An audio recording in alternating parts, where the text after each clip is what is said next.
So which one do I like better? The Jeep Gladiator or the Toyota Tacoma? We have a 2025 Jeep Gladiator Nighthawk Edition, and we have a 2025 Toyota Tacoma TRD Sport. Now, a lot of people ask me, Rob, since you have both, which one do you like better? So I've got 10 categories that I'm going to run through real quick, and we're going to check them off. Which one is better in each category for me? And that's going to yield my final decision as to which one I like better. Number one, acceleration. Well, I gotta say, the Toyota Tacoma with its 4-cylinder turbo, and it's because of the turbo, is quicker. It accelerates faster. At least it feels that way. I did not go out and research numbers or anything because for me, it's real world experience. How does a vehicle feel for you when you're driving it? Not a number on a piece of paper that a talking head came up with and tries to tell you what you know. The Tacoma, it's quicker. Number two, wheel and tire options or additions. You know, I think everybody who gets either a Toyota Tacoma, well, not everybody, but probably everybody that's watching this video, but everybody that gets a Toyota Tacoma or a Jeep Gladiator change out the wheels and tires. And I'm here to tell you there are more options if you're going to go to a bigger size with the Jeep Gladiator than the Toyota Tacoma. And when I say options, I mean options without doing anything. If you leave it stock, there's much more space on the Jeep Gladiator to be able to put bigger wheels, or bigger tires anyway. Actually, I'd go with smaller wheels than the 20s that came with it. It's absurd to me. But you have more options in stock form.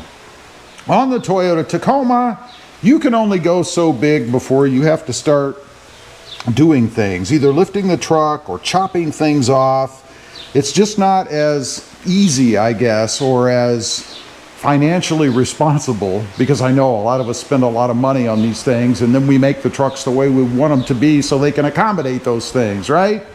The Jeep Gladiator wins. Number three, uniqueness. Which truck is more unique? Well, I think that's a no-brainer, at least it is for me. The Jeep Gladiator wins hands down on this. It is a very unique looking truck.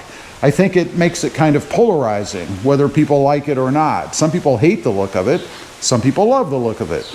I was one of those who, when it first came out, I was a hater. I didn't like it too much. Then my mother bought one, and I saw it every day, and I fell in love with it. I like it. The Toyota Tacoma is a truck, traditional looking truck. A gorgeous truck, but nonetheless, pretty traditional looking, like everything else out there. The Jeep Gladiator is definitely not like everything else out there. The Jeep Gladiator wins in this category. Modability.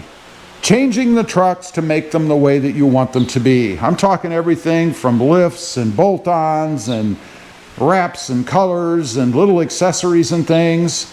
They both have huge aftermarket support. I don't think that either one is a clear winner when it comes to this category, modability. They both have lots of things that you can do, many that you can do yourself, which makes it a lot of fun. There's nothing more satisfying than completing a mod on either one of these two trucks yourself. I would give them a tie in this area. There are just as many for either one to make it the way you want it. Next up, ride comfort. This one, it depends on which model you have, really. I had a TRD off-road recently, and it had a softer ride. It was too soft. It felt a little loosey-goosey on the TRD off-road Tacoma.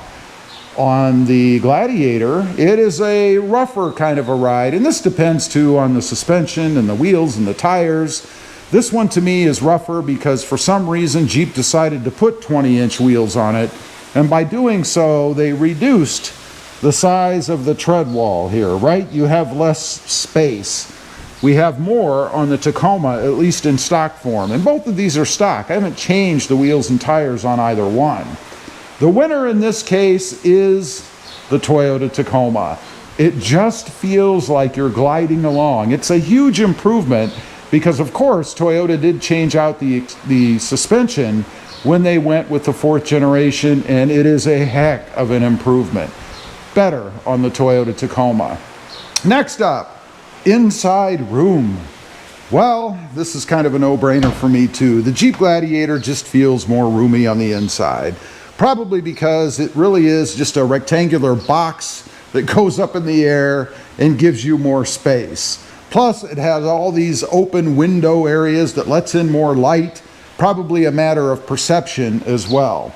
On the Toyota Tacoma, it feels tighter on the inside to me. It does not feel like it's equivalent to what we get in the Jeep Gladiator, particularly in the back.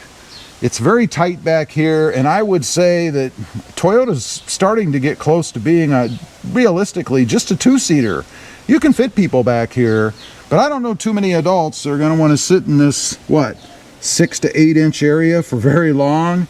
The seats are kind of straight up and down. It's just not very comfortable back here. And this one, the Jeep Gladiator wins. Next up, ease of entry. Another area where the Jeep Gladiator is the clear winner in my opinion. Look at this big area you have to get in and out of, right? Lots of room to be able to get in and out of here.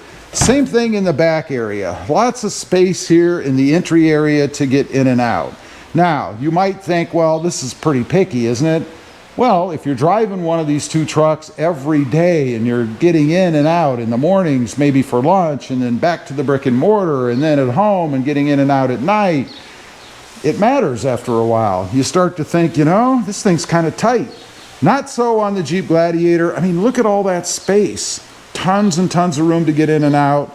And look at the space we have in the back here between the rear seat and the passenger side rear, or front seat I should say. A heck of a lot more. Now that seat is up just a little bit, so let's be fair. Here's the driving position that I'm in, and look at the difference. It's probably twice as much as what we have in the Toyota Tacoma. The Jeep Gladiator is the clear winner in this category. Noise, of course, we're going to get more noise in the Jeep. It's a big square block going down the road. Not a real aerodynamic creature. It does have more sound to it, particularly if you have a soft top. The Toyota Tacoma is the clear winner when it comes to noise. You're not going to get as much internal sound from wind buffeting against the truck. Next up, price. Well, price is going to be another one of those equal areas, I guess. Pricing on both is expensive. They are both expensive. Toyota kind of joined Jeep when they came out with the 4th generation, raised all the prices, which everybody hates, and it's not cheap. It used to be, not that it was ever cheap, but it used to be less money than you could get a comparable Jeep Gladiator for, but no more. They're both very expensive. I'll give that category a tie. And lastly, reliability. This has to go to Toyota, although it seems to be eroding somewhat. There have been a few issues, and there haven't been many, but a handful of issues on the new Toyota Tacoma. However, Toyota has history. Jeep also has history, and it's not great. Jeeps are not known for being the most reliable creatures out there, right? So I'm going to give this one to the Toyota Tacoma. That's it. Those are our 10 categories. So where does that leave us? It leaves us tied, 5-5. I love both. I can't really pick one over the other. It's like asking to choose your favorite child, right? They're equal. I think they're both fantastic trucks. Best thing for you to do if you're looking to pick one up is to go out and drive both. Spend your money on the one that you like the most. Leave a comment. Let me know if you agree with my perceptions on these categories. I'd be curious to know. Thanks for watching. Stay safe out there. Bye.